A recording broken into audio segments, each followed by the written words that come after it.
জবান খুলে সকলে পড়েন আউযু বিল্লাহি মিনাশ শাইতানির রাজিম বিসমিল্লাহির রহমানির রহিম ওয়াল আসরি ইন্নাল ইনসানা লাফি খুসর ইল্লাল্লাযীনা আমানু ওয়া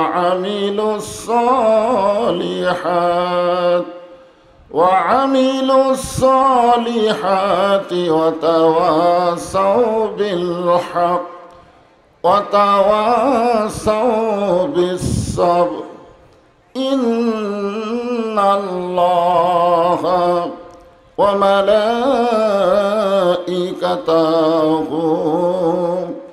ইসাল্লুনা আলান নবী ইয়া আইয়ুহাল্লাযীনা আমানু সাল্লু আলাইহি ওয়া সাল্লিমু তাসলিমা আল্লাহুম্মা সাল্লি আলা মুহাম্মাদ। এখানে আল্লাহ কি বলতেছেন? সল্লু। সল্লু বোঝেন তো? সবাইকে পড়তে হবে, কারণ বক্তা একলা বললে হবে না। আল্লাহ অর্ডার করেছেন, যারা আমাকে বিশ্বাস করেছো তারা আমার নবীর প্রতি দরুদ পড়ো। তা আল্লাহর এই অর্ডারকে আপনারা মানবেন না? এবার দুর্গা পূজায় দেখলাম হিন্দুদের ভোট হলো মাত্র 5%। জোরে কোন কয় পার্সেন্ট? ওদের ভোট পাওয়ার জন্য নেতারা যে হারে হিন্দু সেজে গেল। আপনি জানেন আল্লাহ কোরআনে বলেছেন ওমাইয়াবতাগি গায়রাল ইসলাম দীনান ফালা ইউকবালা মিনহু। ইসলাম ছাড়া অন্য কোনো ধর্ম কেউ যদি গ্রহণ করে আল্লাহ বলেছেন কখনোই তা কবুল করা হবে না। আল্লাহর কাছে একমাত্র কবুলযোগ্য জীবন ব্যবস্থা ধর্মের নাম কি? ইসলাম। সেই মুসলমান আরে পূজার মধ্যে মনে হয় ভুলে গেছিল যে আমরা মুসলমান। হিন্দু ওরা একটা জাত, কিন্তু ওরা ধার্মিক না। ধর্ম একটা, ইন্নাদ্দীনা ইনদাল্লাহিল ইসলাম। আমরা আল্লাহর প্রশংসা করব এই কারণেই যে আল্লাহ তাআলা জন্মসূত্রে আমাদেরকে মুসলমানের ঘরে কবুল করেছেন। মুসলমানের ঘরে আমরা জন্ম নিয়েছি। জোরে কোন ঠিক কিনা? আল্লাহ যদি ইচ্ছা করতো হিন্দু বৌদ্ধ খ্রিস্টানদের ঘরে আমাদের পাঠাবার পারত, কিন্তু আল্লাহ ওই সকল ঘরে না পাঠায়া মুসলমানের ঘরে আমাদের কবুল করেছেন। এই কারণে প্রশংসা হবে কার? আরো জোরে বলি আলহামদুলিল্লাহ। আমরা ভাগ্য গুণে এমন একটা নেতা পাইছি। নেতা খালি নবী না, আমাদের নবী হলেন নেতা। আল্লাহুম্মা সাল্লি আলা সাইয়্যিদিনা মুহাম্মদ। আমাদের নবী কি? নেতা। জোরে কারণ আমাদের নবী কি? শুধু নবী? আবার আমির হামজাল্লাহ খান মনে করেন না যে আমি আবার সাংবাদিক কইলাম। অনেকে বলবে হুজুর নবী নেতা বানাচ্ছে, নবী নাই। হায় হায়, মানুষ এই ইউটিউব আসার পরে এহাতুই ভুল পাচ্ছে রে ভাই। বক্তাকে ওয়াজ করা খুবই কঠিন। সামান্য এদিক সেদিক হলি ওরে বাবা শুরু হয়ে গেছে। হ্যাঁ,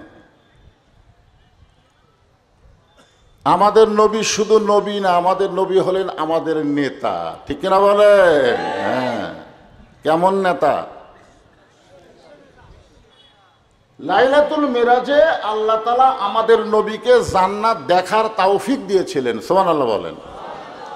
নবী যখন জান্নাতের মধ্যে প্রবেশ করলেন তখন নবীর সঙ্গে একজন ফেরেশতা ছিল।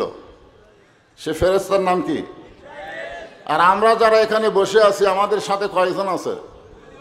আর নবীর সাথে কয়জন? একজন। নবীর সাথে দুইজন নাই? আছে?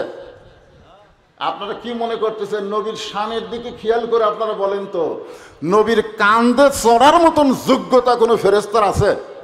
নবীর শান মর্যাদার দিকে খেয়াল করেন। কেরামান কাতিবিনা ইয়ালামুনা মা তাফালুন।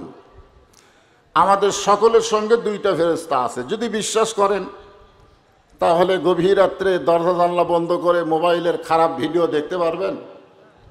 এই যুবকেরা দেখতে পারবেন? কি মনে করবেন যে আমি তো আর একলা নাই, আমার সঙ্গে দুই ফেরেশতা আছে, আমি ঘুমাইলে ওরা ঘুমাই না। ফেরেশতারা লিখতেছে, আল্লাহ দেখতেছে। ফেরেশতা জিবরাইল বললেন, ইয়া রাসূলুল্লাহ, আপনি যদি জান্নাত থেকে বের না হন, আল্লাহ আপনাকে জান্নাত থেকে বের করে দিবে না। আল্লাহ জান্নাত থেকে বের করে দিবে না, কারণ আল্লাহ দিবারও পারবে না। কারণ লিমা তাকুলু মা লা তাফালুন, আল্লাহর কথার সাথে কাজের মিল আছে না নাই? আল্লাহ কি বলেছেন? ফাদখুলুহা খালিদিন। কেউ যদি জান্নাতে একবার প্রবেশ করে, আল্লাহ তাকে চিরস্থায়ীভাবে জান্নাতে থাকার জায়গা দিয়ে দেয়। এই জন্য জিবরাইল বললেন, আপনি যদি বের না হন, আল্লাহ আপনাকে বের করে দিবে না। আপনারা বলেন তো, নবী যেই বছর মেরাজ করেছেন ওই বছর নবীর শান্তির বছর না কষ্টের বছর? কেমন কষ্ট! 15 বছর হাসিনা আমাদেরকে খুব শান্তি দিচ্ছে নাকি? আমাদের বগুড়াতে এক ইমাম সাহেব দোয়াতে বলতেছে, রব্বানা আতিনা ফিদ দুনিয়া হাসিনা, মানে ঠেলাত পড়ে হাসানার জায়গাত হাসিনা হয়ে গেছে, বুঝলেন না? তো এখন নবী যেই বছর মেরাজ করেছেন, নবীর জীবনে সেই বছরই 3টা কষ্ট। 1 নম্বর কষ্ট হলো দরদের চাচা আবু তালিব মারা গেছে। 2 নম্বর কষ্ট হলো দরদের বিবি খাদিজা দুনিয়া থেকে বিদায় নিয়েছে। 3 নম্বর কষ্ট হলো তায়েফের ময়দানে কলেমার দাওয়াত দিতে গিয়ে নবী রক্তাক্ত হয়েছে। ওই বছরেই নবীকে আল্লাহ তাআলা মেরাজ করাইছেন। জিবরাইল বললেন, খামাখা কষ্টের দুনিয়ায় যদি আপনি না যান, আল্লাহ আপনাকে বের করে দিবার পারবে না। সঙ্গে সঙ্গে নবী বললেন, জিবরাইল, সেই কথা একবার বলেছ, এই কথার দ্বিতীয়বার বলতে পারবে না, কারণ আমি নবী আমার জন্য নয়, আমি নবী হলাম আমার উম্মতের জন্যে। আমি নবী হলাম কার জন্যে? চিন্তা করে দেখেন, আল্লাহ যদি আমাকে জান্নাতে থাকার জন্য ঢুকতে বলতেন, আমি নবী জান্নাতে ঢুকতামই না। আল্লাহ আমাকে দেখার জন্য ঢুকতে বলেছেন বলে আমি ঢুকেছি। আমি সেই দিন জান্নাতে থাকার জন্য ঢুকবো যেদিন আমার সমস্ত উম্মতেনিকে আল্লাহ জান্নাত দিবে। যেই নবী জান্নাতে গিয়ে আমাদের কথা ভোলে না, আর আজকে যেই নেতার পিছনে চামচাগিরি করতেছেন, আমার নেতার চরিত্র ফুলের মতন পবিত্র, নামাজ পড়ে না একক, তো এরা সংসদে গেলে আমাকে কথা ভুলে যাবে। জোরে কোন কথা ঠিক কিনা? বাংলাদেশের সব টাকা মেরে এরা বিদেশে পাঠাবে। সেই নেতার পিছনে চামচাগিরি বাদ দেন। যদি চামচাগিরি করতে হয়, লাকাদ কানা লাকুম ফি রাসূলিল্লাহি উসওয়াতুন হাসানা, আমার নেতা তোমার নেতা বিশ্ব নবী মুস্তাফা, এমন একটা নবী আল্লাহ আমাদেরকে দান করেছেন। খুশি না বেজার? জবান করে বলি আলহামদুলিল্লাহ। এখন আসেন, এই কোরআন থেকে আমি আপনাদের সামনে ছোট্ট একটা সূরা আলোচনা করব। তার আগে আপনাদের কাছে জানতে চাই, এই কোরআনে কোনো সন্দেহ? 2-1 জন বললেন সন্দেহ আছে? এই কোরআনে কোনো ধোঁকা, এই কোরআনে কোনো গোজামিল? যদি মনে করেন 1500 বছর আগে কোরআন নাজিল হচ্ছে, এত দিনের মধ্যে কিছু কি কম বেশি হয়নি? কম বেশি করতে কেউ পারবে নাকি? আল্লাহ বলেছেন, ইন্না নাহনু নাযালনা যিকরা ওয়া ইন্না লাহু লাহাফিজুন। এই কোরআন হেফাজতের দায়িত্ব স্বয়ং আল্লাহ নিয়েছে। জোরে কোন কথা ঠিক কিনা? আজকে যেই সংবিধান দিয়ে বাংলাদেশ চলতেছে, এই সংবিধানের মধ্যে সন্দেহ আছে না নাই? গোজামিল আছে না নাই? ধোঁকা আছে না নাই? আর সেই সংবিধানকে কতকগুলা নেতারা বলতেছে পবিত্র সংবিধান। সংবিধানের বাহিরে যাওয়া যাবে না। সংবিধানের বাহিরে যাওয়া যাবে না, না কোরআনের বাহিরে যাওয়া যাবে না। আমরা মানুষের তৈরি সংবিধানের বাংলাদেশ আর দেখতে চাই না। আমরা আগামীতে দেখতে চাই আল্লাহর কোরআনের সংবিধানের বাংলাদেশ। জোরে বলেন কথা ঠিক কিনা? কারা কারা এই পক্ষে 2 হাত তুলে আল্লাহকে দেখান। লিল্লাহ তাকবীর। হাত নামান।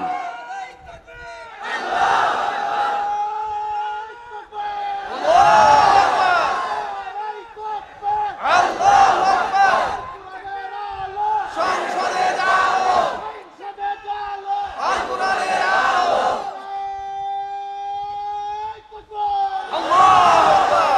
আলহামদুলিল্লাহ। তাহলে আপনারা কি বুঝতেছেন, বুড়া হলেও এখনো কিন্তু ধাঁচ কমেনি।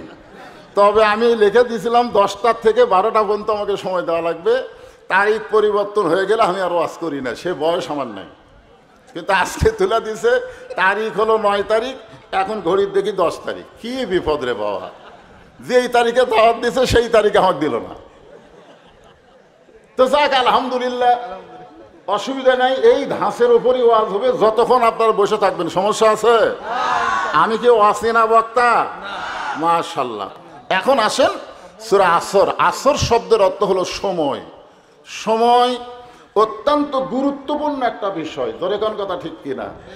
এখন আমাদের সময় কেমন চলতেছে? হ্যাঁ আলহামদুলিল্লাহ।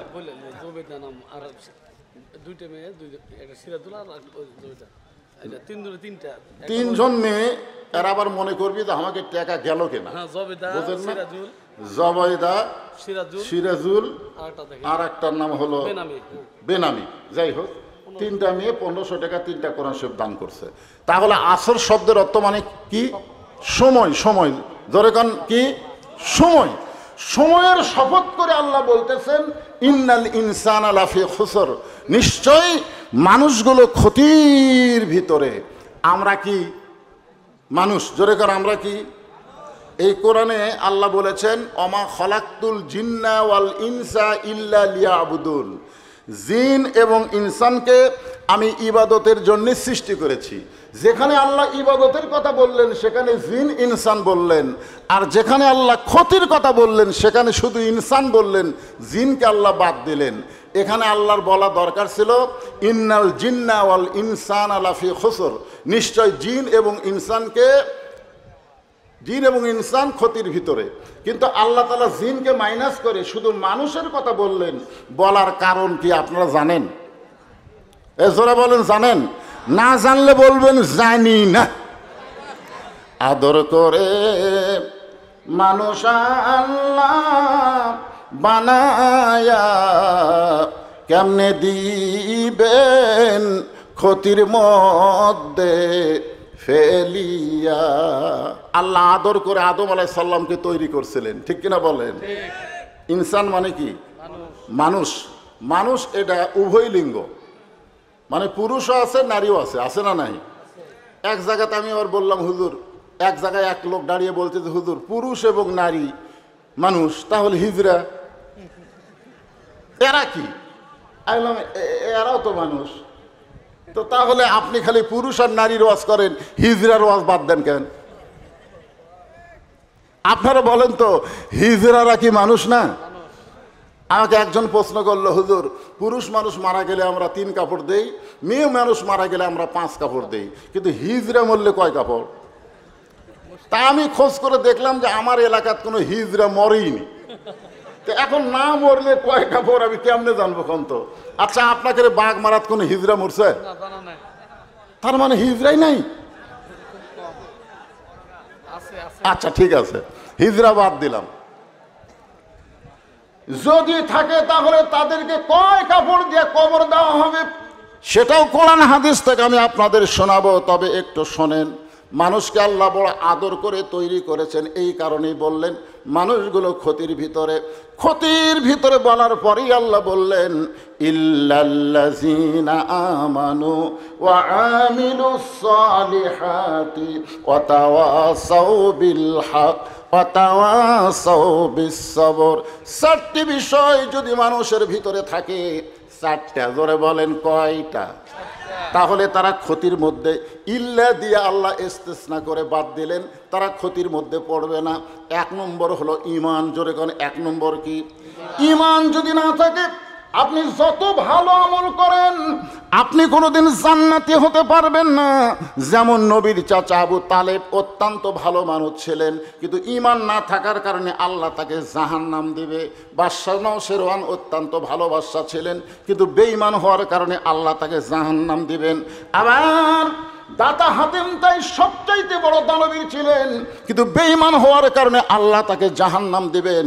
তাহলে জান্নাত পাইতে গেলে 1 নম্বর যে জিনিসটা লাগবে তার নাম কি? আপনারা জানেন বাংলাদেশের শতকরা 90% মুসলমান, অধিকাংশরই ইমান নাই নাই। এখন আপনারা বলবেন হুজুর আপনি এসে আমাকে বেঈমান বানালেন। আচ্ছা আপনারা একটু খেয়াল করে দেখেন তো আছে কি নাই, আছে কি নাই, এটা একটু খেয়াল করে দেখেন। কারণ রাসূল সাল্লাল্লাহু আলাইহি সাল্লাম ঈমান সম্পর্কে বললেন ইকরার বিল লিসান, তাসদিক বিল জানান, আমল বিল আরকান, এরই নাম হলো ঈমান। জবানে বলতে হবে লা ইলাহা ইল্লাল্লাহ, শুধু জবানে বললে হবে না, তাসদিক বিল জানান, এটা কলিজার মধ্যে জায়গা দেওয়া লাগবে। কলিজার মধ্যে যখন ঈমান থাকবে সেই মানুষটার চেহারা কেমন হবে, চরিত্র কেমন হবে। আমি একটা মানুষের দৃষ্টান্ত দিচ্ছি, বেশি দিন আগের না, বহু বছরের আগের না, এই কিছু বছর আগেকার কথা। লোকটার নাম হলো মীর কাসিম আলী। জোরেকার নাম কি? মীর কাসিম আলী। উকিল এসে বলতেছে স্যার আজকে রাত 12টায় আপনার ফাঁসি হবে। তখন বলতেছে এখন কয়টা বাজে? বলে এখন বাজে রাত 9:30। কয় আলহামদুলিল্লাহ আলহামদুলিল্লাহ। 2.5 ঘন্টা, এখনো 2.5 ঘন্টা দেরি আছে। আপনার বলেন তো 2.5 ঘন্টা পরে যার ফাঁসি হবে সে আলহামদুলিল্লাহ বলবে না ইন্নালিল্লাহ বলবে? এ কথা কন না কেন? আপনারা মানুষ মরে গেলে কি কন? ইন্নালিল্লাহ কন। তো মীর কাসিম আলী কি বোকা নাকি? তিনি বললেন আলহামদুলিল্লাহ। কিছুক্ষণ পরে বলতেছে উকিল 2.5 ঘন্টা ওয়াজতে বসে থাকা লাভ কি? আমি 2 ঘন্টা ঘুম পারি, যদি চেতন না পায় তাহলে তুমি আমার ঘুম থেকে ডাক দিও। উকিল কয় ক্যারি রাত 12টায় ফাঁসি হবি, 2 ঘন্টা ঘুম পারবি, যদি চেতন না পাই ডাক দেওয়া লাগবি। মনে হয় ফাঁসির চিন্তায় লোকটা পাগল হয়ে গেছে। উকিল মন খারাপ করে ফাঁসির কন্ডম সেল থেকে যখন বের হয়ে যায়, উকিলের নাম হলো তাজুল ইসলাম। খুব খেয়াল করে শোনেন, রাত যখন 11:30 বাজে তখন উকিল ফাঁসির কন্ডম সেরে ঢুকে দেখে মীর কাসিম আলী নাক ডাকা ঘুম পাড়তিছে। ঘুমের আবার সাইজ আছে, গভীর ঘুম হলে নাকের একটা শব্দ হয়। উকিল ঘড়ির দিকে তাকে তাকে 8 ঘন্টা পরে এই লোকটার ফাঁসি হবি, আর সেই লোকটার নাক ডাকা ঘুম পাড়তিছে। আস্তে করে পায়ে নড়র দিয়েছে, সঙ্গে সঙ্গে চেতন পেয়ে বলতেছে কে ভাই রাত 12টা বেজে গেছে? না স্যার এখন 8 ঘন্টা আছে। আলহামদুলিল্লাহ। এখন 8 ঘন্টা আছে, আলহামদুলিল্লাহ। আল্লাহর শুকর আদায় করে ওযু করে 2 রাকাত নামাজ পড়ে কোরআনের সূরা মুজাম্মিল তেলাওয়াত করে ফাঁসির কন্ডম সেলের মধ্যে সবচাইতে ভালো পাঞ্জাবি যেইটা ছিল সেইটা পরিধান করে চিরুনি দিয়ে মাথার চুল আঁচড়ায় বলতেছে উকিল আমাকে কেমন লাগতেছে? উকিল কান্দে আর বলে স্যার এখন আপনার ফাঁসি হবে, আর আপনি এমন করে পাঞ্জাবি পরে চিরুনি দিয়ে মাথার চুল আঁচড়ায়া বলতেছেন আমার কেমন লাগতেছে, আপনি কি শ্বশুর বাড়ি যাবেন? মীর কাসিম আলী মুস্কি মুস্কি হাসের বলে উকিল আমি যখন আল্লাহর কোরআন তেলাওয়াত করি ওয়ালা তাকুলু লিমান ইয়াকতালু ফি সাবিলিল্লাহি আমওয়াতুন বাল আহইয়াউ ওয়ালাকিন লা তাশউরুন। 2 ঘন্টা ঘুমের মধ্যে মৃত্যুর মালিক আল্লাহ আমাকে জানাইছে মীর কাসিম আলী তোমাকে অন্যায়ভাবে ফাঁসি দেওয়া হবে। তুমি মনে করো না তুমি মারা যাবে। আল্লাহ রাস্তায় অন্যায়ভাবে যাদেরকে হত্যা করা হয় আমি আল্লাহ বলতেছি তারা অমর হয়ে যায়। তাসদিক বিল জানান, কলিজার মধ্যে যখন ঈমান থাকবে ওই মানুষটা কোনোদিন মৃত্যু ফাঁসি কোনো কিছুর পরোয়া করবে না, কারণ একমাত্র আল্লাহ ছাড়া সে দুনিয়ার কাউকে পরোয়া করবে না। জোরে কোন কথা ঠিক কিনা কথা বলেন?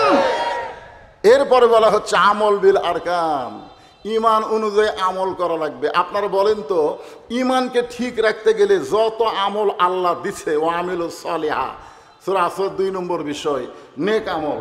এই নেক আমলের মধ্যে 1 নম্বর আমলের নাম কি? না ঈমানকে ঠিক রাখবার গেলে, ঈমান তো গেলই, ঈমানকে ঠিক রাখতে গেলে যত আমল আছে তার মধ্যে 1 নম্বর আমলের নাম কি? আরো জোরে জোরে বলেন। আমার ভাই বলতে সালাত, আপনারা বলতেছেন নামাজ। আসলে কোরআনে সালাতে আছে, কিন্তু আমরা বাংলাদেশের লোকেরা ফার্সি শব্দ নামাজই বুঝি। যাই হোক যেটা বুঝি সেটাই। এখন আপনারা বলেন তো যে ঈমানকে যদি আমরা রাখতে চাই তাহলে নামাজ ছাড়া ইমান রাখার কোনো উপায় আছে ভাই? লা সালাতা লা ইমানা, যার নামাজ নাই তার ইমান নাই। আপনার বলেন তো, আমার মতন বদরুল রশিদ 42 বছর হলে ওয়াজ করতেছে, এখনো পর্যন্ত বাংলাদেশের মুসলমানকে নামাজি করা যাচ্ছে না। এখান থেকে বোঝা গেল ওয়াজ দিয়ে মানুষ নামাজি হবে না।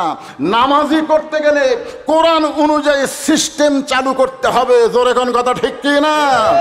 কারণ নবুয়তের 10ম বৎসরে রাসূল মেরাজ করেছেন। মেরাজে আল্লাহ তাআলা রাসূলকে নামাজ দিয়েছেন। রাসূল তারপরেও 3 বছর মক্কায় ছিলেন। 3 বছর নবী মক্কায় ছিলেন।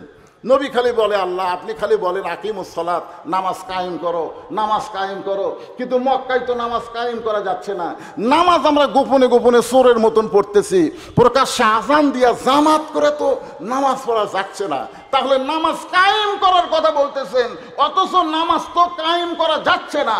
আল্লাহ বললেন, হাবিব নামাজ কায়েম করতে গেলে একটা পরিবেশ লাগবে, মানুষের তৈরি করা পরিবেশ, মানুষের তৈরি করা সমাজ, মানুষের তৈরি করা রাষ্ট্র দিয়া নামাজ কায়েম হবে না।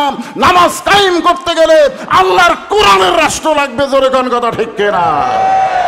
এই জন্য আল্লাহ বলেছেন, আল্লাযীনা ইম্মাক্কান্নাহুম ফিল আরদ, মুসলমানের মধ্যে কাউকে যখন ক্ষমতার চেয়ার দেওয়া হবে, তার 1 নম্বর দায়িত্ব হলো পদ্মা সেতু নির্মাণ করা, 1 নম্বর দায়িত্ব হলো বাল্য বিয়া বন্ধ করা, 1 নম্বর দায়িত্ব হলো মাদক মুক্ত বাংলাদেশ করা। এগুলা দায়িত্ব হতে পারে, তবে 1 নম্বর দায়িত্ব এগুলো নয়। 1 নম্বর দায়িত্ব হচ্ছে আকামুস সালাত, নামাজ কায়েম করা, নামাজ কায়েম করা। আজকে যদি নামাজ বাংলাদেশে কায়েম থাকতো, আমরা 3টা পুরস্কার দুনিয়াতেই পাইতাম। 1 নম্বর পুরস্কার হলো ইন্নাস সালাতা তানহানিল ফাহশাই ওয়াল মুনকার, একমাত্র নামাজই পারে মানুষকে যাবতীয় বেহুদা এবং খারাপি কাজ থেকে বাঁচাই দিতে। আজকে আমাদের যুবকের হাতে যেরকম মোবাইল, এই যুবকদেরকে চরিত্র বাঁচাবার গেলে নামাজ কায়েমের বিল ছাড়া চরিত্র বাঁচান যাবে না। কারণ যুবকেরা যদি 5 ওয়াক্ত নামাজি হয়, যখন খারাপ কিছু দেখতে যাবে তখন তার ঈমান বলবে কেউ না দেখলেও আল্লাহ দেখতেছে। জোরে কোন কথা ঠিক কিনা? কারণ নামাজই পারে মানুষকে যাবতীয় বেহুদা খারাপি কাজ থেকে হেফাজত করতে। 2 নম্বর পুরস্কার হলো, আপনারা পড়েন, আর আল্লাহ বলতেছেন ফালিয়াবুদু রাব্বা হাযাল বাইত, এই ঘরের মালিকের তোমরা ইবাদত করো, গোলামি করো। আল্লাযী আত'আমাহুম মিন জু'ইন ওয়া আমানাহুম মিন খাউফ। তাহলে সঙ্গে সঙ্গে 2টা পুরস্কার পাবে। 1 নম্বর পুরস্কার হলো তোমাদের রেজেকের কোনো পেরেশানি থাকবে না। তোমরা কখনো চিন্তা করবে না ভারত পেঁয়াজ না দিলে, ভারত চিনি না দিলে, ভারত আলু না দিলে আমাকে রেজেক বন্ধ হবে, এই চিন্তা তোমাদের কলিজায় থাকবে না। তোমরা চিন্তা করবা আমেরিকা ভারত না, আমাদের রেজেক দাতা একমাত্র আল্লাহ। জোরে কোন কথা ঠিক কি না? ওয়া আমানাহুম মিন খাউফ, এবং যাবতীয় ভয় থেকে আল্লাহ পুরোপুরি নিরাপত্তা দিয়ে দিবে। ভারতের হাতে অ্যাটম বোমা আছে, হাইড্রোজেন বোমা আছে, পারমাণবিক বোমা আছে, আমেরিকার কাছে বোমা আছে, রাশিয়ার কাছে বোমা আছে, ইসরায়েলের কাছে বোমা আছে। এই বোমা কিছুই করতে পারবে না যদি মুসলমান নামাজ কায়েমকারী হয়।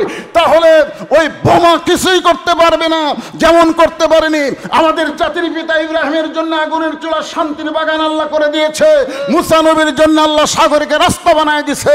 আমাদের মুসলমানের জন্য ওদের বোমা আল্লাহ মিষ্টি ভাঙ্গি তরমুজ বানায় দিবে। জোরে কোন কথা ঠিক কিনা? খুব খেয়াল করেন, 1 নম্বর আমল হচ্ছে নামাজ। পুরুষের জন্য 1 নম্বর হলো নামাজ। কিন্তু ওই যে পর্দার অন্তরালে যারা আছে এদের জন্য কিন্তু 1 নম্বর নামাজ না। কারণ মেয়েরা যদি পর্দা না করে, এরা যতই ইবাদত করুক, একটা ইবাদত আল্লাহ কবুল করবে। তাহলে পুরুষের জন্য 1 নম্বর, জোরে বলেন, নারীদের জন্য 1 নম্বর আমলের নাম কি? আরো জোরে বলেন।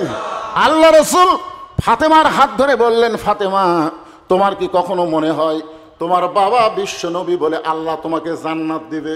ফাতেমা বলতেছে, বাবা সব সময় আমার মনে হয় যে আমার বাবা বিশ্ব নবী, আর বিশ্ব নবীর মেয়ে হওয়ার খাতিরে আল্লাহ আমাকে জান্নাত দিবে। রাসূল বলে, ফাতেমা তুমি বড় ভুল বুঝেছো। বিশ্ব নবীর মেয়ে হওয়ার কারণে আল্লাহ তোমাকে জান্নাত দেবে না।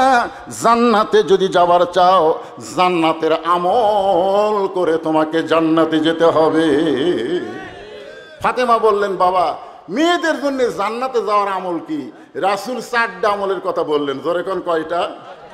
1 নম্বর হলো নামাজ পড়বা দৈনিক 5 বার। 24 ঘন্টার মধ্যে কয়বার? খেয়াল করেন, 24 ঘন্টায় নামাজ পড়া লাগবে 5 বার। আর বছরে 1 মাস রোজা রাখা লাগবে।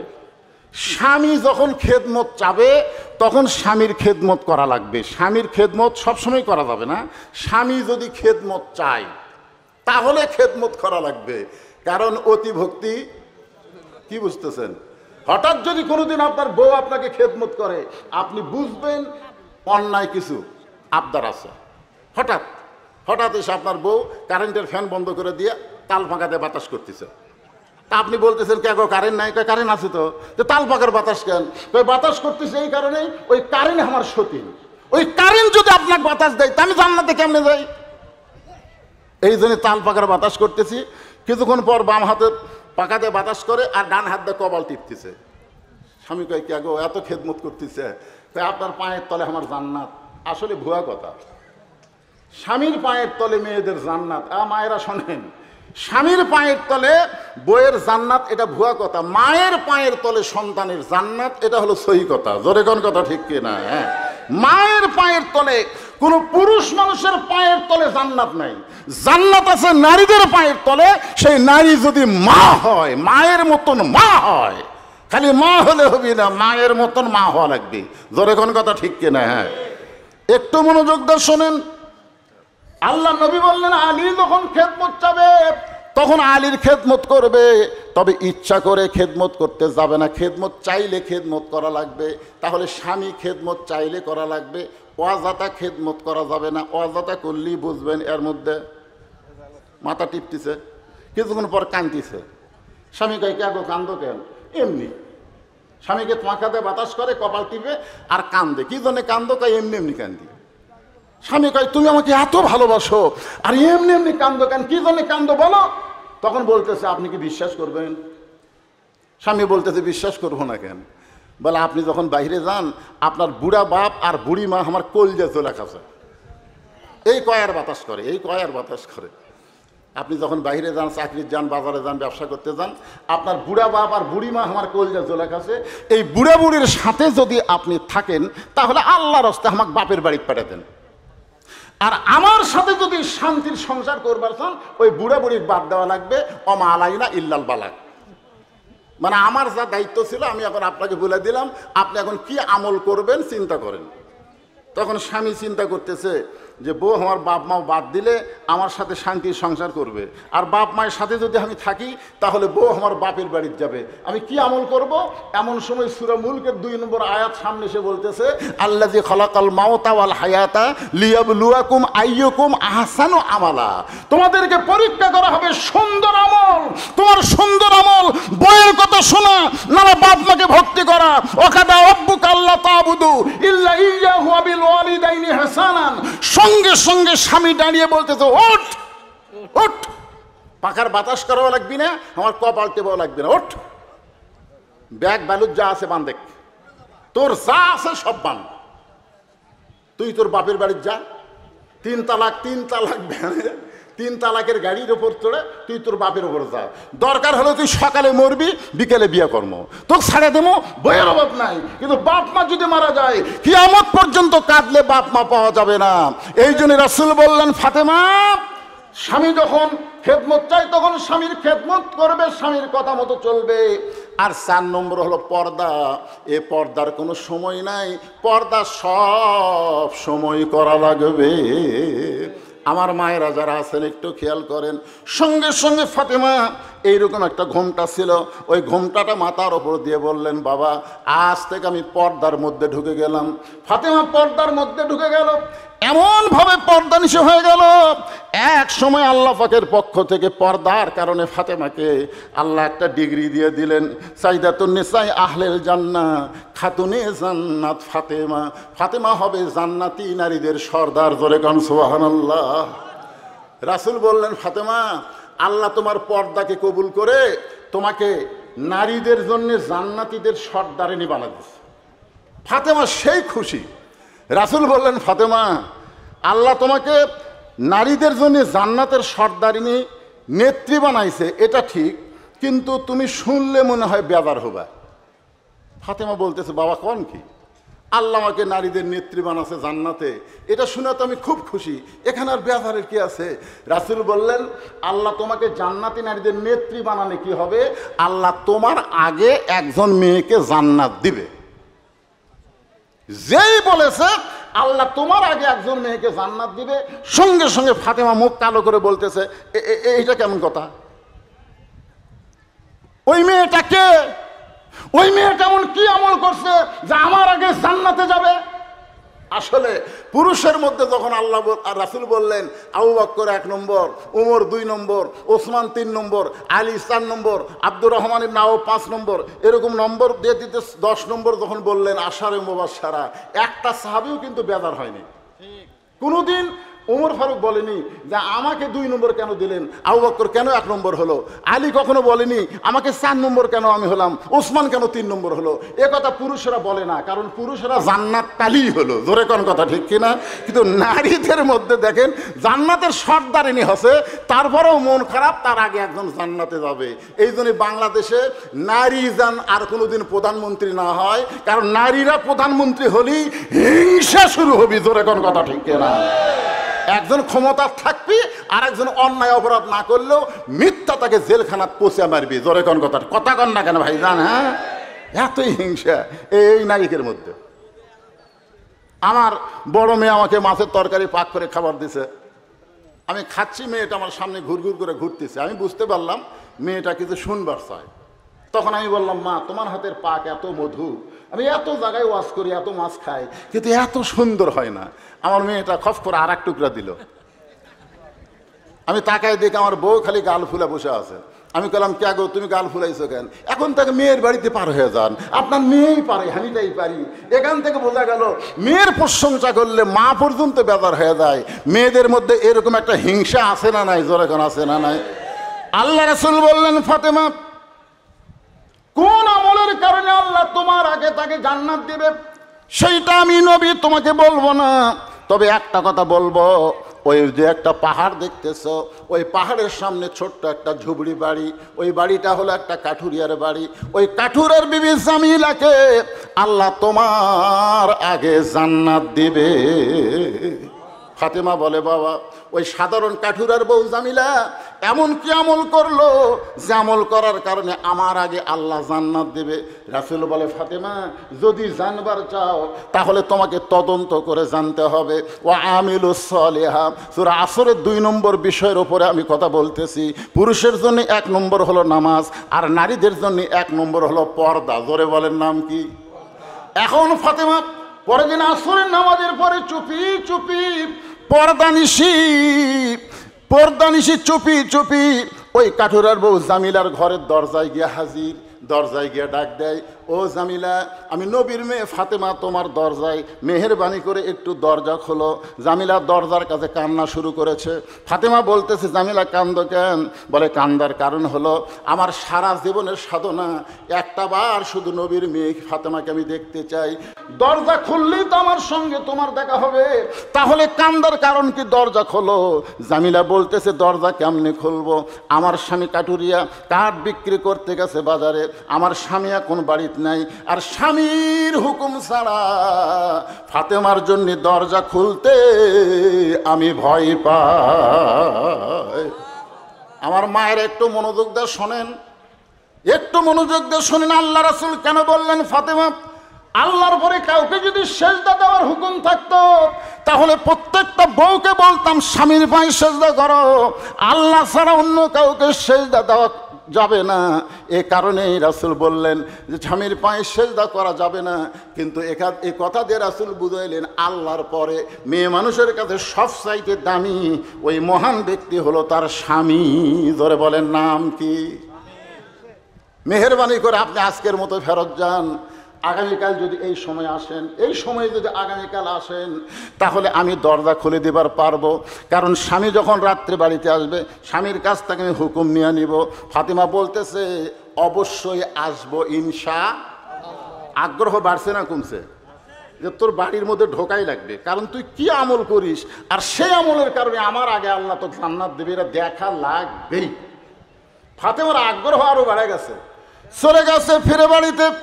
পরদিন আসরের নামাজের পরে ফাতেমা যখন চুপি চুপি জামিলার বাড়ির দিকে রওনা দেয়, এমন সময় পিছন দিক থেকে একটা বাচ্চা ডাক দেয়, বলে, মা গতকাল তুমি কোথায় গেছিলা মা?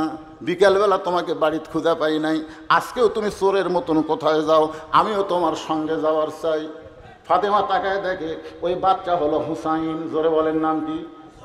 আল্লাহ রাসূল বলেছেন হুসাইন একটু জেদি হবে। ফাতেমা এখন কি করবে? ওই 4 বছরের বাচ্চা হোসেনকে সঙ্গে করে ওই জামিলার বাড়ির দরজায়, যেই মাত্র জামিলার বাড়ির দরজায় হোসেন বলতেছে, মা এই ভাঙ্গা বাড়ির দরজায় আপনি গতকাল আইছিলেন, আজকেও কেন আইছেন? এই বাড়িতে এমন কি আছে মা যেইটার জন্য আপনি গতকালও আসছেন, আজকেও আসলেন? মা এই বাড়িতে এমন কি আছে যে গতকাল আইছেন, আজকেও আইছেন? এই কথা হোসেন 2-3 বার বলার পরে ফাতেমা বলতেছে, জামিলা আজকে কি দরজা খুলবা না? জামিলা বলতেছে, 1 ঘন্টা হলে দাঁড়িয়ে আছি, আপনি আসা মাত্রই দরজা খুলে দিব। ফাতেমা বলতেছে, তাহলে দরজা খুলে দাও। জামিলা বলতেছে, কে যেন আপনাকে মা মা বলে ডাকতেছে, কে যেন আপনার সঙ্গে মা মা বলে ডাকতেছে। ওই বাচ্চাকে নিয়ে যদি আপনি ঢুকতে চান তাহলে আজকের মতো আপনি ফেরত যান, কারণ আমার স্বামী শুধু আপনার ব্যাপারে দরজা খোলার হুকুম দিয়েছে, আপনি বাচ্চা সঙ্গে করে আনবেন।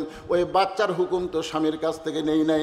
সঙ্গে সঙ্গে হোসেন বলে, মা এই মেয়েটা অত্যন্ত খারাপ মেয়ে, যেই মেয়েটা আমি হোসেন সঙ্গে থাকার কারণে দরজা খোলে না, এই মেয়ের চাইতে খারাপ মেয়ে দুনিয়াতে নেই। সঙ্গে সঙ্গে ফাতেমা হোসেনকে বুকের মধ্যে নিয়ে বলে, বাবু তুমি যেই মেয়েটাকে খারাপ বলতেছ, তোমার নানা বলেছে ওই মেয়েটা তোমার মায়ের আগে জান্নাতে যাবে। তুমি যেই মেয়েটাকে খারাপ বলতেছ, এই মেয়েটা সম্পর্কে তোমার নানা বলেছে তোমার মায়ের আগে জান্নাতে যাবে।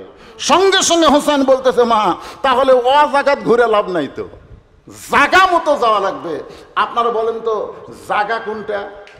ওই যে আব্দুল আলিম একটা গান গাইছিল বহু বছর আগে, তখন আমরা বুঝি নাই, কিন্তু এখন বুঝি। মনে বড় আশা ছিল আমি যাব মদিনায়। এই গানটা গালে কি গুনাহ হবে? তাহলে সবাই বলেন, মনে বড় আশা ছিল আমি যাব মদিনায়। এটা হচ্ছে গানটা প্রথম যখন দিনাজপুর জেলা স্কুলে স্বাধীনতার আগে এই গানটা যখন আব্দুল আলিম গাইছে, তখন আলিমেরা এই যে আমির হামজার জিনকে ভুল ধরছে, একই ভুল।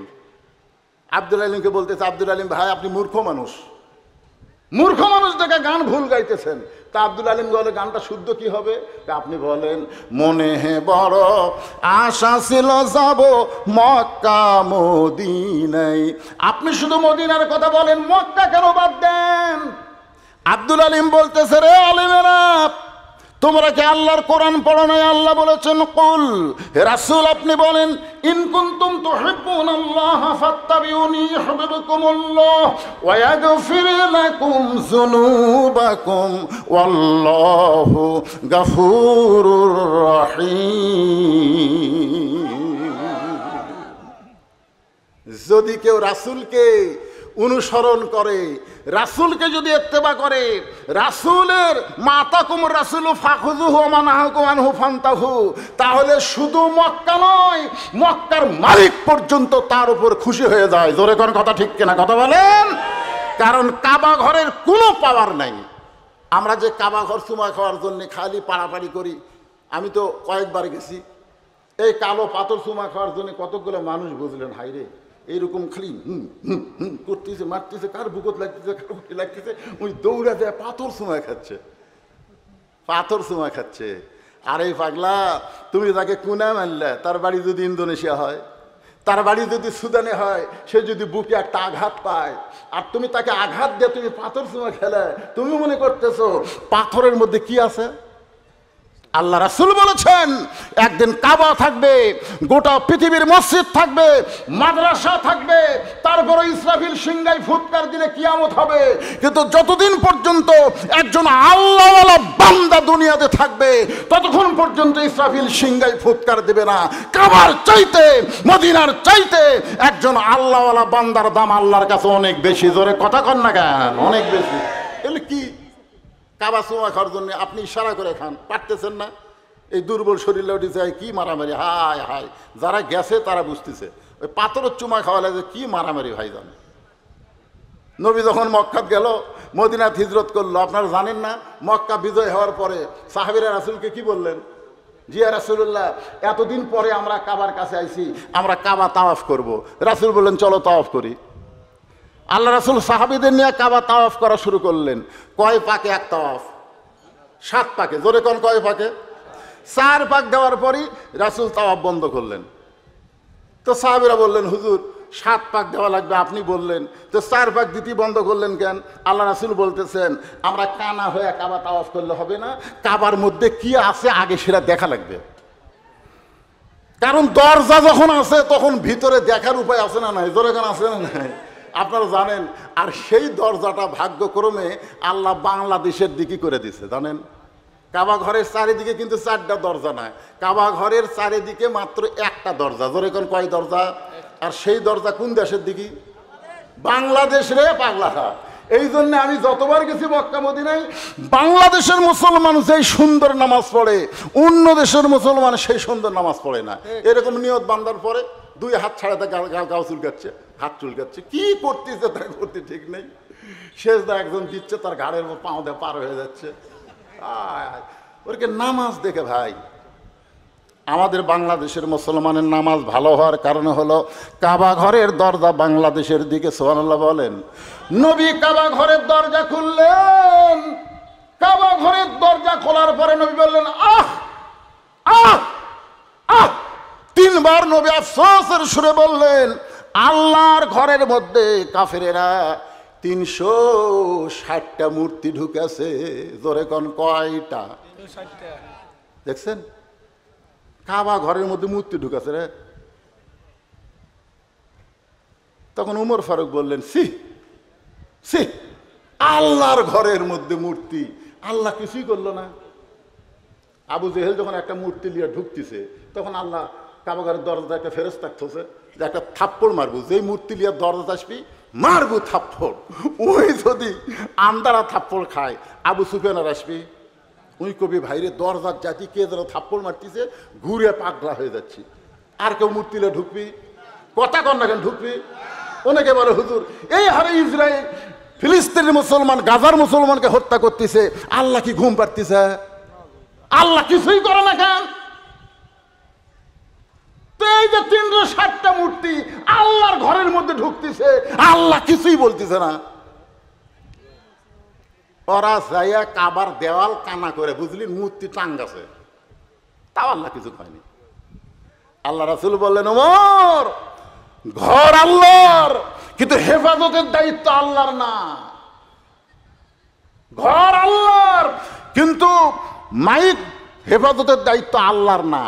মুয়াজ্জিন যদি এশার নামাজ পড়ে তালা না দিয়ে বাড়িতে আসে, ফজরের নামাজ পড়বার যায় দেখে মাইক নাই,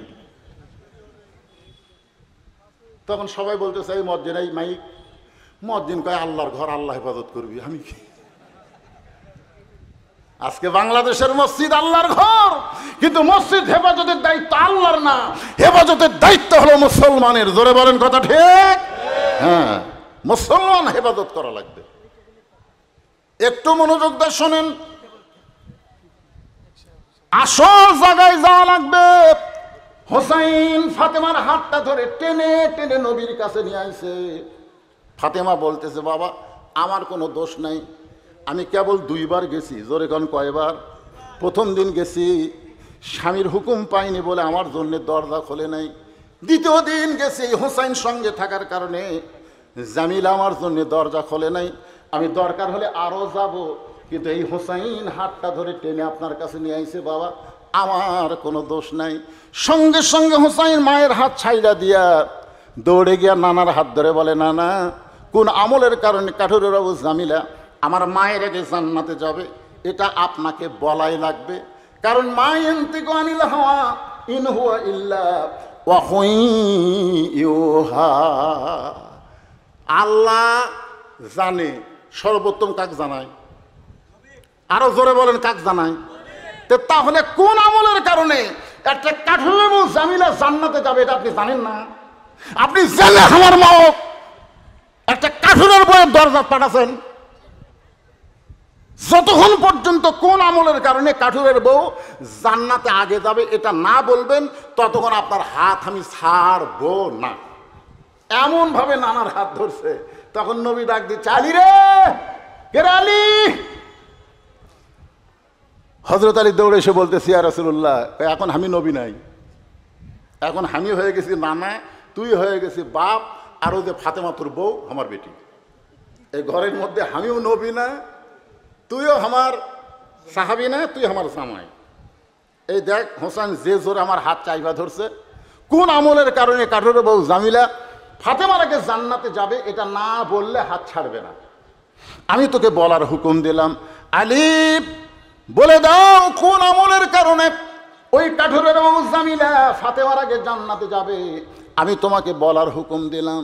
সঙ্গে সঙ্গে ফাতেমা দৌড়ে এসে বলে, স্বামী গো, এইটা যদি আপনি জানেন তাহলে আমাকে এতদিন কেন বলেন নাই?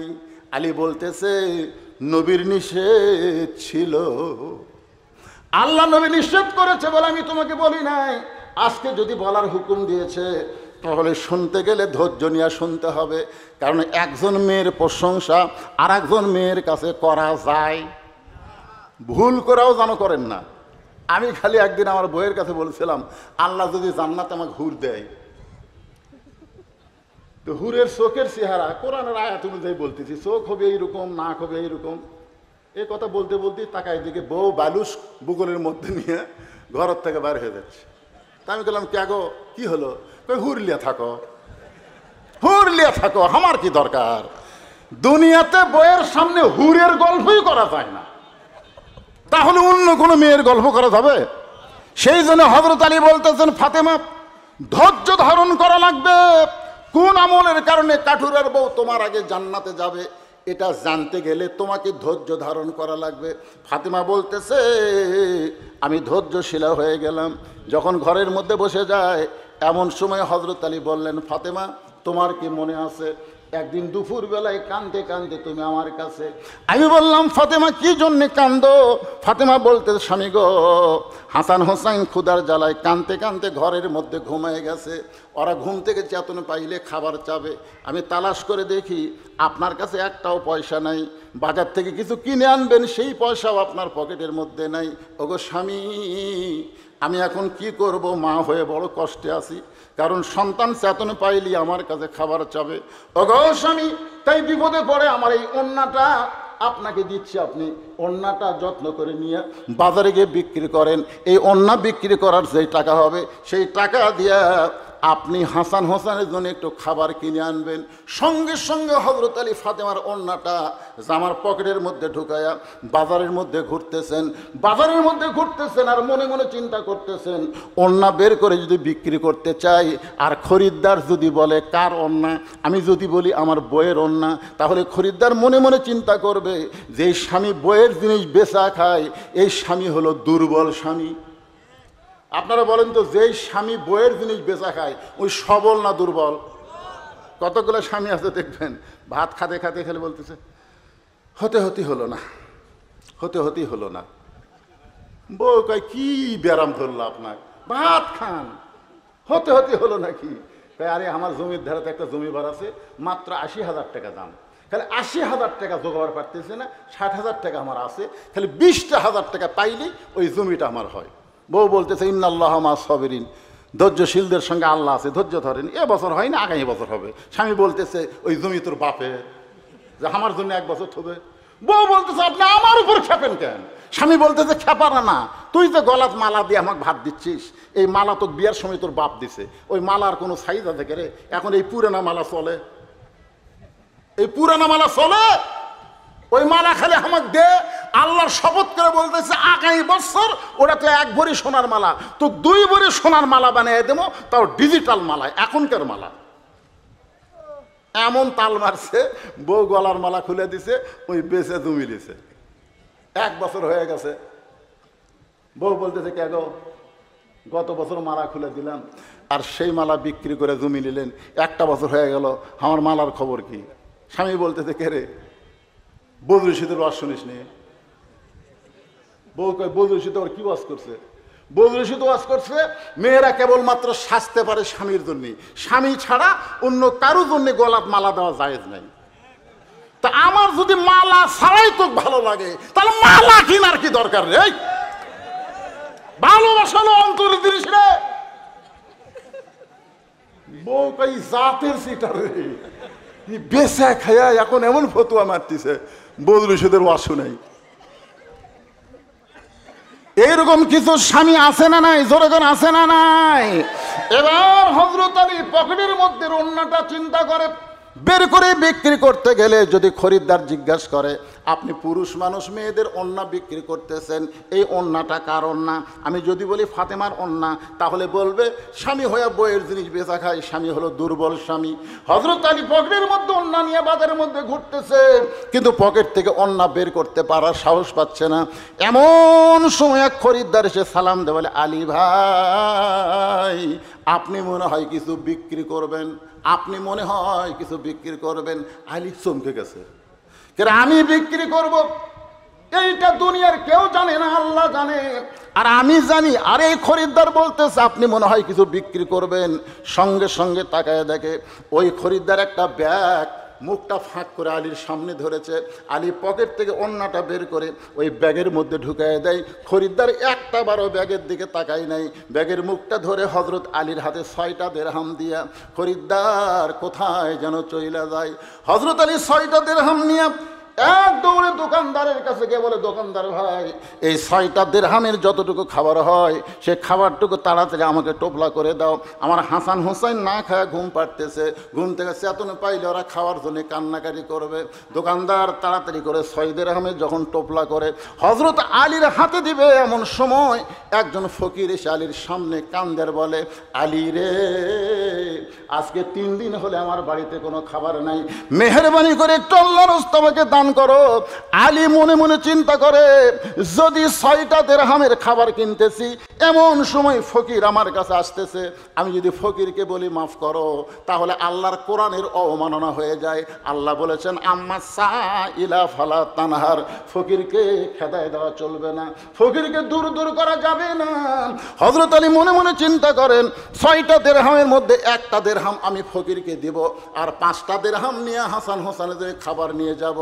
এই মনে করে 1টা দিরহাম যখন ফকিরকে দিবার চাই, এমন সময় আল্লাহর কোরআন হযরত আলীর সামনে এসে বলতেছে, ওমা তুনফিকু মিন শাইইন ফি সাবিলিল্লাহি ওয়াফা ইলাইকুম ওয়া আনতুম লা তুজলামুন।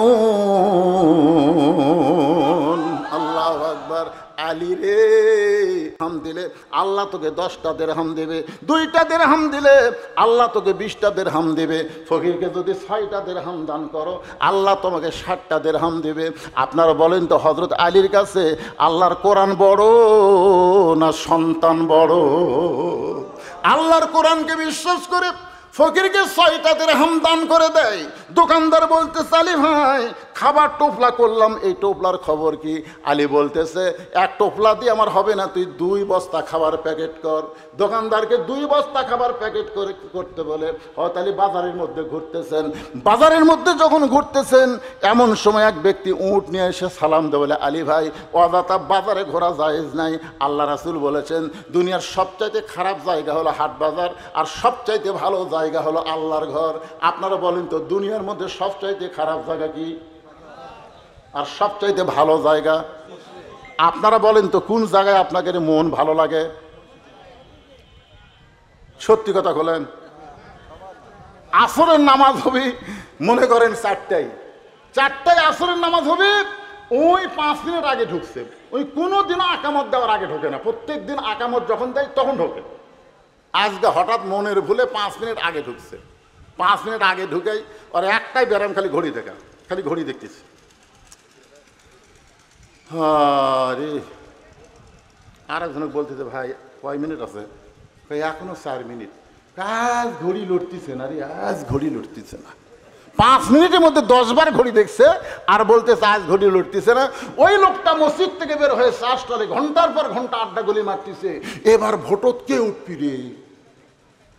কতগুলো নাই এখন চাষটলে যায় খালি গল্প, এবার কে? তো তখন একজন বলতেছে, ভাই আমরা তো দেখলাম নাঙ্গল দেখলাম, তারপরে নৌকা দেখলাম, ধানের শীষ দেখলাম, এবারে আমরা দাঁড়ি পল্লা দেখবার চাই। কথা কন না কেন, কথা কন না কেন, কথা কন না। প্রত্যেকটা শ্বাসতলে আপনারা মনে করতেছেন আগের দিন বাগে খাচ্ছে, আগের দিন আর নাই, মানুষ অনেক চালাক হয়ে গেছে, জোরে কোন কথা ঠিক কি না? এখন মানুষ বোঝে যা করে আল্লাহ, ভোট দিবে পাল্লাই, জোরে কোন কথা ঠিক কি না? মনে হচ্ছে ওই দিন আরো আছে নাকি, ডাকসু আর জাকসু পাল্টে দিছে, জোরে কোন কথা ঠিক কি না? ভয়ে ভয়ে অন্য ভার্সিটি নির্বাচন ওরা বন্ধ করে দিতে, ভয়ে সব জায়গার তো ওরাই। গোটা বাংলাদেশ ওয়াজ করতেছি, দেখতেছি মানুষের মধ্যে অনেক পরিবর্তন লক্ষ্য করা যাচ্ছে, জোরে কোন কথা ঠিক কিনা? মানুষ একবার দেখতে চায়, শুধু কোরআনের ওয়াজ শুনবো না, এই কোরআন পার্লামেন্টে গেলে বাংলাদেশের অবস্থা কেমন হয় এটা বাংলার মুসলমান একবার দেখবার চায়, জোরে কোন কথা ঠিক কিনা? আল কোরআনের আলো সংসদে জালো, কোরআন হাদিস যেখানে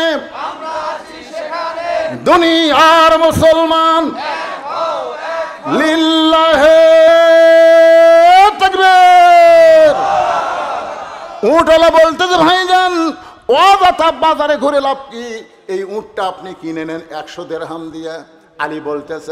আলী বলতেছে একটা টাকাও আমার পকেটে নাই, তাহলে কিনবো কেমনে?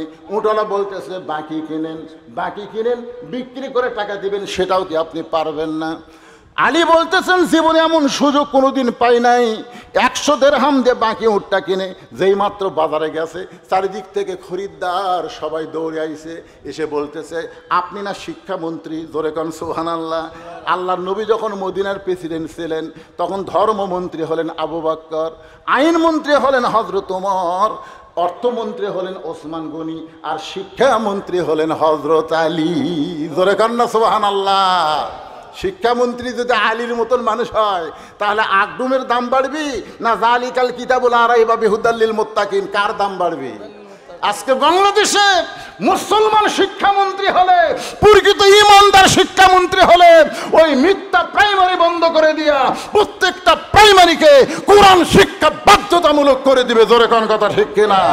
গানের টিচার না, গানের শিক্ষক না, একটা করে কোরআনের হাফেজকে প্রাইমারিতে নিয়োগ দেওয়া দরকার, জোরে কোন কথা ঠিক কথা বলেন না ভাইজান?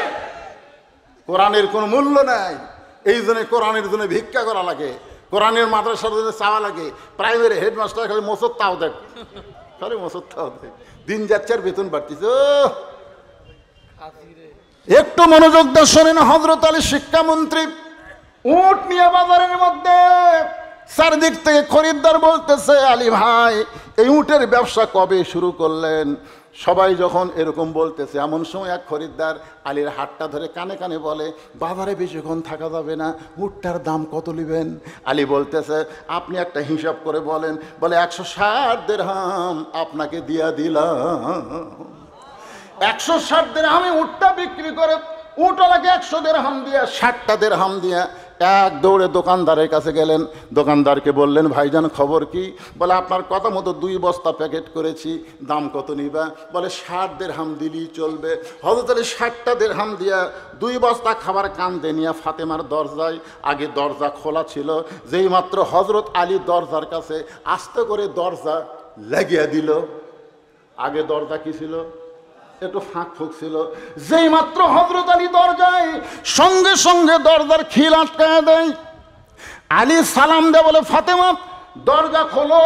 ফাতেমা বলতেছে জানলা দিয়ে তাকায় দেখছি অন্য বিক্রি করার টাকা দিয়ে বড় জোরে 1 টোপলা খাবার হবে, আপনি 2 বস্তা খাবার নিয়ে আসছেন, আপনি 2 বস্তা খাবার কোথায় পাইলেন?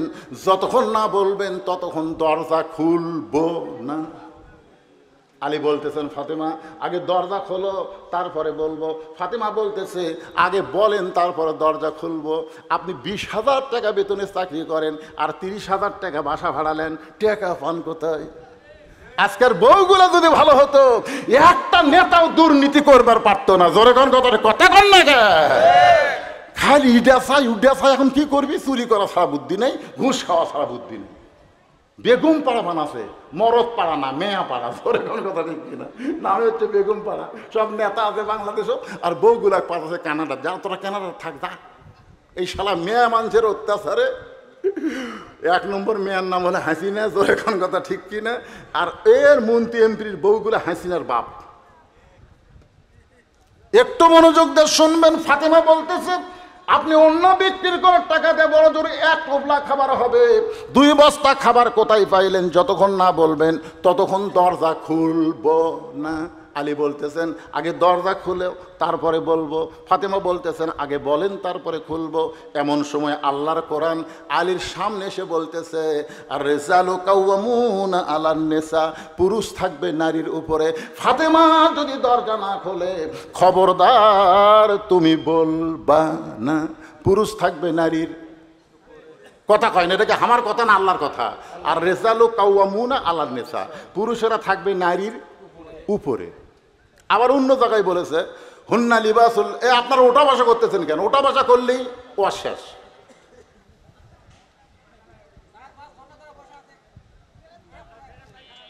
তাহলে এত রাত ধরে ওয়াজ করেন কেন আপনারা? 12টা বন্ধ করবেন।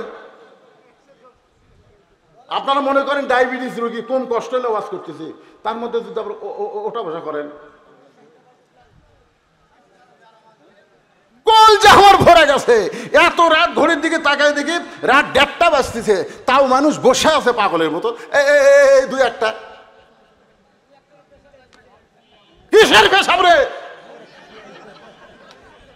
পেশাব বন্ধ করে বসে থাকেন।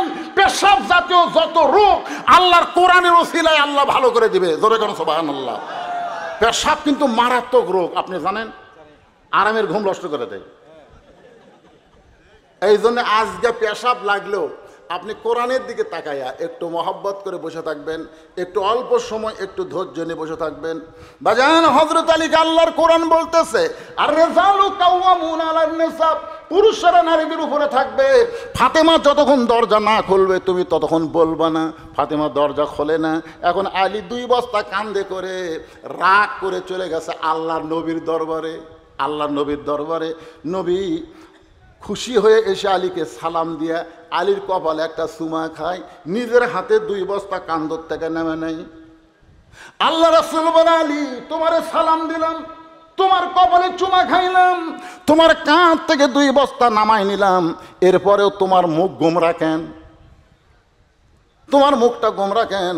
বলে, হুজুর আপনি এত ভালো, কিন্তু আপনার মেয়ে ভালো না।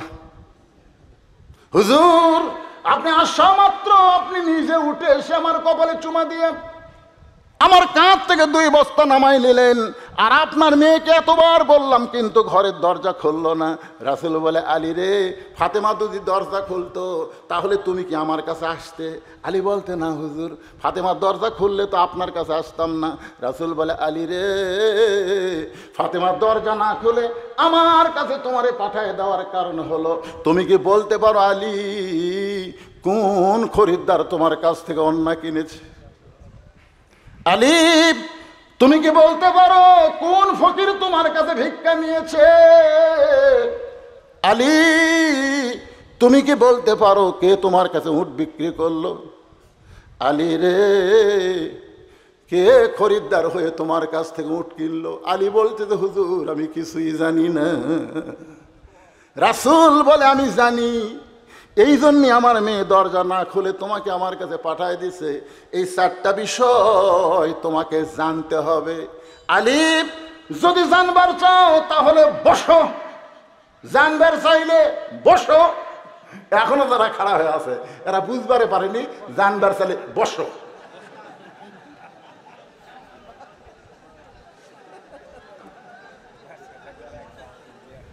কি জানলে বসার দরকার আছে না নাই? কে খরিদ্দার হয়ে তোমার কাছে অন্ন কিনলো? কে তোমার কাছে ভিক্ষা নিল? কে তোমার কাছে উট বিক্রি করলো? কে তোমার কাছ থেকে উট ক্রয় করলো? আলী নবীর সামনে বসে গেছে। নবী এখন এই 4টা বিষয় বলবে, আপনারাও শুনবেন। জোরে কোন কথা ঠিক কিনা? শুনবেন না ভাইজান? রাসূল বললেন, আলী রে, যে খরিদ্দার হয়েছে সে দুনিয়ার কোনো মানুষ না, স্বয়ং আল্লাহ। সুবহানাল্লাহ বলেন। স্বয়ং আল্লাহ পর্দানিশি ফাতেমার ওন্না দুনিয়ার কোনো মানুষ কিনুক এটা পছন্দ করে না, কারণ পর্দানিশিকে আল্লাহ এত ভালোবাসে। ও মায়েরা যারা পর্দার অন্তরালে ওয়াজ শুনতেছেন, আল্লাহ পর্দানিশিকে এত ভালোবাসে আলী, একজন ফেরেশতাকে মানুষ রূপী খরিদ্দার বানায়া তোমার কাছ থেকে ফাতেমার পর্দা কিনে আল্লাহ তাআলা সেই পর্দাটা জান্নাতের ভিতরে রাইখা দিছে। আলী যে তোমার কাছে ভিক্ষা চাইল, ওই ফেরেশতা ওন্নাটা যখন জান্নাতের মধ্যে রাইখা আল্লাহর কাছে, আল্লাহ বলে ফেরেশতা এখন ফকির হয়ে আলীর কাছে যা, ওই 6টা দিরহাম আমার দরকার। ফেরেশতা বলে আল্লাহ ওই 6টা দিরহাম দিয়ে হাসান হোসেনের খাবার কিনবে, আর সেই 6টা দিরহাম দরকার। আল্লাহ বলে ফেরেশতা আজকে বান্দার আল্লাহর মধ্যে পরীক্ষা হবে, বান্দা সন্তানকে বেশি ভালোবাসে না আল্লাহরে বেশি ভালোবাসে। নবী বলেন ওই ফেরেশতা ফকির হয়ে তোমার কাছে ভিক্ষা চাইছে, তুমি আল্লাহর কোরআনকে সম্মান দিয়ে আম্মা সাইলা ফালা তানহারকে বিশ্বাস করে তুমি 1টা দিরহাম দিবার চাইছো।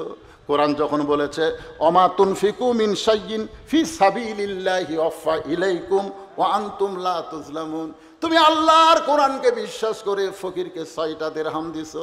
ওই ফকির ফেরেশতা আল্লাহরে 6টা দিরহাম ফেরত দেওয়ার পরে কান্না শুরু করেছে। আল্লাহ বলে ফেরেশতা কান্দিস কেন? বলে আলী 6টা দিরহাম দিল। আল্লাহ বলে আমার কোরআন কি বলতেছে? 6 দিরহাম দিলে আমি তাকে 60 দিরহাম ফেরত দেব। ফেরেশতা বলে আল্লাহ কেমনে? যা যা, যে উটের পিঠে চড়ে ফাতেমা জান্নাতে যাবে সে উটটা আলীর কাছে 100 দিরহাম বাকিতে বিক্রি হবে। ওই ফেরেশতা উট আলা সাইদা তোমার কাছে বাকিতে 100 দিরহামে উটটা বিক্রি করলো, আবার ওই ফেরেশতা খরিদ্দার হইয়া 160 দিরহামে তোমার কাছ থেকে কিনলো। 100 দিরহাম ফেরত দিয়া বাকি 60টা দিরহাম পাইয়া তুমি 2 বস্তা খাবার কিনেছো। ফাতেমা সাইড থেকে বলতেছে এতক্ষণ যে ওয়াজটা করতেছেন এটা তো দানের উপর ওয়াজ করতেছেন, কিন্তু জামিলা আমার আগে জান্নাতে কেমনে যাবে সেই ওয়াজ কখন হবে? জামিলা আমার আগে জান্নাতে কেমনে যাবে সেই ওয়াজটা কেমনে হবে, কখন হবে? আলী বলতেছেন ফাতেমা তুমি জান্নাতি নারীদের নেত্রী হওয়ার কারণে আল্লাহ তোমাকে হেঁটে হেঁটে জান্নাতে নেবে না, উটের পিঠে করে আল্লাহ তোমাকে জান্নাতে নিবে। তুমি উটের পিঠে চড়বে, উটটা জান্নাতের দরজার দিকে হাঁটা শুরু করবে। ওই যে জান্নাতের দরজা, আর কিছু দূর গেলেই উটটা জান্নাতের দরজা পায়। হঠাৎ করে উটটা ব্রেক করবে। উটটা যখন ব্রেক করবে তখন ফেরেশতারা বলবে আল্লাহ খাতুনে জান্নাত ফাতেমার উটটা যে জান্নাতের দিকে যায় না। আল্লাহ বলে জান্নাতের দিকে উটটা যদি না যায় তাহলে উটটাকে টেনে টেনে জান্নাতে নিয়ে যাওয়া লাগবে। ফেরেশতারা বলে আল্লাহ উটের গলায় তো কোনো রশি নাই, তাহলে কি ধরে উটটাকে টেনে নিয়ে যাব? আল্লাহ বলে ফেরেশতারা শোনো, ওই যে ফাতেমার ওন্না 6 দিরহামে কিনে আমি জান্নাতের মধ্যে রাইখা দিয়েছি, ওই ওন্নাটা উটের গলায় বেঁধে দাও।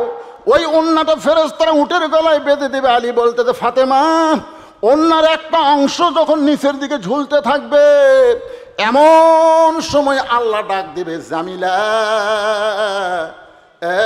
কাঠুরার বউ জামিলা, তোমার স্বামী সব সময় দোয়া করতো আল্লাহ আমার যেই বউটা আমার হুকুম ছাড়া ফাতেমার জন্য দরজা খোলে না, আমার সেই বউটাকে তুমি সবার আগে জান্নাত দিও। এখন স্বামীর দোয়া আল্লাহ কবুল করেছে, কিন্তু ফাতেমার আগে আল্লাহ কেমনে তারই জান্নাত দিবে? এই জন্য বলবে জামিলা ওই যে ওন্নাটার নিচের অংশ ধরে টেনে টেনে ফাতেমাকে জান্নাতে নিয়ে যাও। তোমার উটটা কাঠুরার বউ জামিলা টেনে টেনে জান্নাতে নিয়ে যাবে। তুমি মনে করতেছো আমি তো জান্নাতে যাচ্ছি, কিন্তু আল্লাহর হিকমত হলো উটের পিঠ থেকে তোমার 5 জান্নাতে পড়ার আগে ওই কাঠুরার বউয়ের 5 জান্নাতে আগে যাবে। আজকের ওয়াজ দিয়া আমার মা বোনদের পেট ভরে গেছে, কারণ স্বামীর খেদমত এবং পর্দা এই 2টা আমল যদি মেয়েরা করতে পারে, নামাজ রোজা তাদের জন্য কোনো কঠিন না।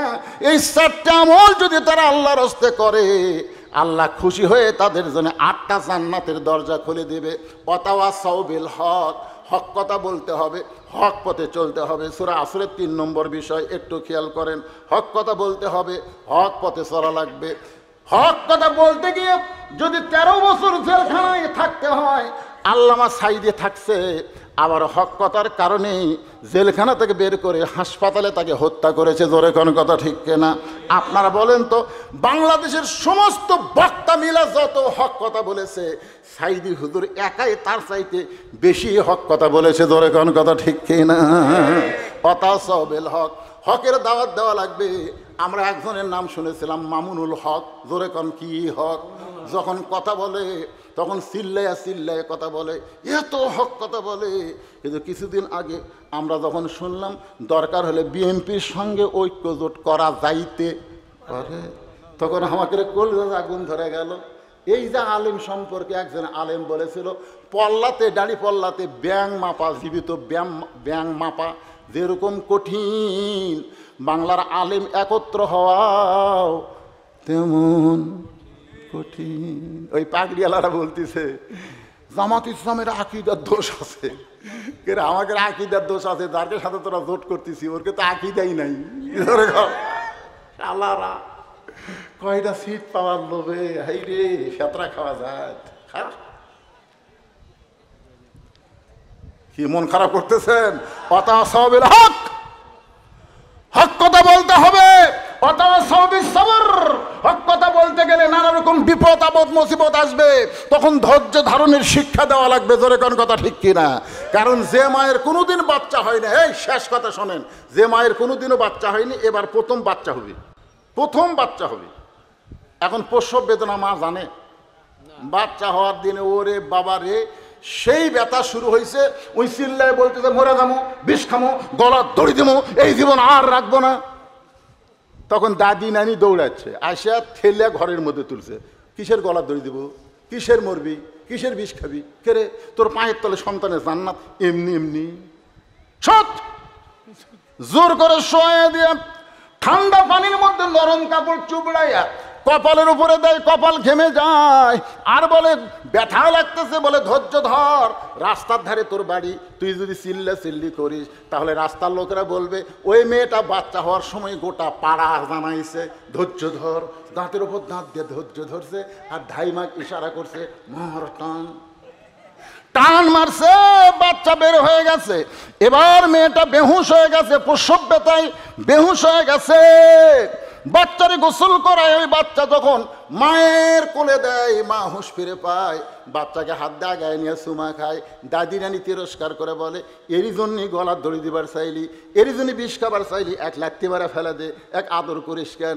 তখন মা বলে দাদি ব্যথার পরে কষ্টের পরে এমন শান্তি হবে কোনোদিন কল্পনা করি নাই। আজকে যারা 15 বছর ব্যথার মধ্যে ছিলেন, জেলের মধ্যে ছিলেন, জুলুমের মধ্যে ছিলেন, এই ব্যথার পরে প্রসব বেদনার পরে সন্তান যেমন পায়, আমরা আগামীতে আল্লাহর কোরআন যখন সংসদে দেখতে পাব, আমাদের ধৈর্যের পুরস্কার আল্লাহ আমাদের দিয়া দিবে। আল্লাহ তাআলা সকলের জন্য কবুল করুক। সকলে বলে আল্লাহুম্মা আমিন। আস্তাগফিরুল্লাহাল্লাযী লা ইলাহা ইল্লা হুয়াল হাইয়ুল কাইয়্যুম ওয়া আতুবু ইলাইহি লা হাওলা ওয়া লা কুওয়াতা ইল্লা বিল্লাহিল আলিয়্যিল আযীম।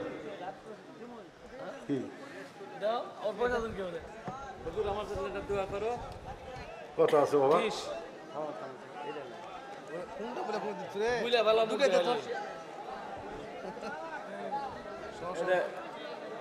কত? ইসহাক আলী, আল্লাহ তোমার বান্দা 15,000 টাকা নগদ, জোরে বলেন মারহাবা। আরো আছে ফজলুর রহমান, কত আছে? 10,500। ফজলুর রহমান সহ সভাপতি অত্র প্রতিষ্ঠানের 10,500 টাকা দান করছে। আল্লাহ কবুল করেন। বাড়িতে তো গেছিলেন, দোয়া তো করতেছি, এরা সব তো খারাপ আছে, এরা দোয়ার ফাটি লয়। আব্দুল সামাদ প্রবাসী নগদ 3,000, বাকি 7,000, মোট 10,000 টাকা দান করছে। আল্লাহ দানকে কবুল করেন। যখন কোরআন শরীফ তুলতেছিলাম ওই সময় একটা সুযোগ ছিল, তখন সব দান করবেন। ভাই যারা মোনাজাত করেন আমার সঙ্গে একটু হাত তুলে আল্লাহুম্মা আমিন। আয় আল্লাহ, সেই মাগরিবের নামাজের পর থেকে রাত 1:45 বাজতেছে, এই দীর্ঘ সময় পর্যন্ত যারা কোরআন হাদিসের মাহফিলে ছিল, আল্লাহ যে নিয়তে বসেছিল সকলের নেক নিয়ত নেক আশায় কবুল কর। আল্লাহ সকলে বলেন রব্বির হামহুমা কামা রব্বায়ানি সগেরা। আমাদের বাপ মা যাদের কবরে গেছে আল্লাহ বাপ মার কবরকে জান্নাতের টুকরা বানাও। আজকের এই মাদ্রাসায় নগদে বাকিতে যারা দান করেছে সব দানগুলোকে জান্নাতের বিনিময়ে আল্লাহ কবুল করো। আমার মা বোনদেরকে আল্লাহ আবেদা সালেহা পর্দানিশী কবুল করে দাও। আগামীতে বাংলার জমিনে আল্লাহর কোরআন দিয়ে চলতেছে এই দৃশ্য যেন আমরা সকলে দেখতে পারি, তৌফিক আল্লাহ তুমি আমাদেরকে দান করো। সুবহান রাব্বিকা রব্বিল ইজ্জাতি আম্মা ইয়াসিফুন ওয়া সালামুন আলাল মুরসালিন আলহামদুলিল্লাহি রাব্বিল আলামিন বিরহমাতিকা ইয়া আরহামার রাহিমিন। আসসালামু আলাইকুম ওয়া রাহমাতুল্লাহি ওয়া বারাকাতুহু।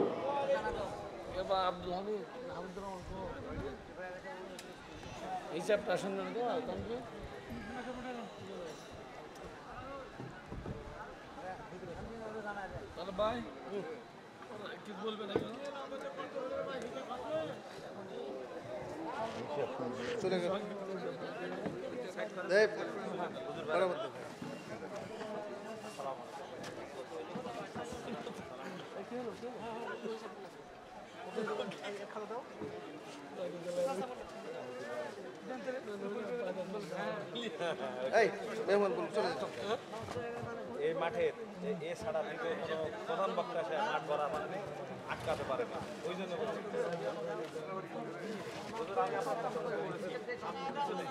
যে মাঠে আপনি ছাড়া কোনো মাঠ ভাঙাতে পারেনি এবং কোনো কাজ করতে পারেনি।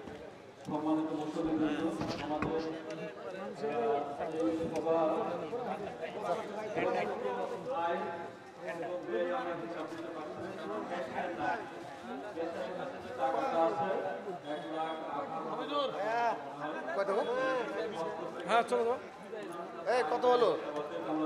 এই মুখে মাউথ সামলেন ভাই, মুখে কাছেলেন কাছেলেন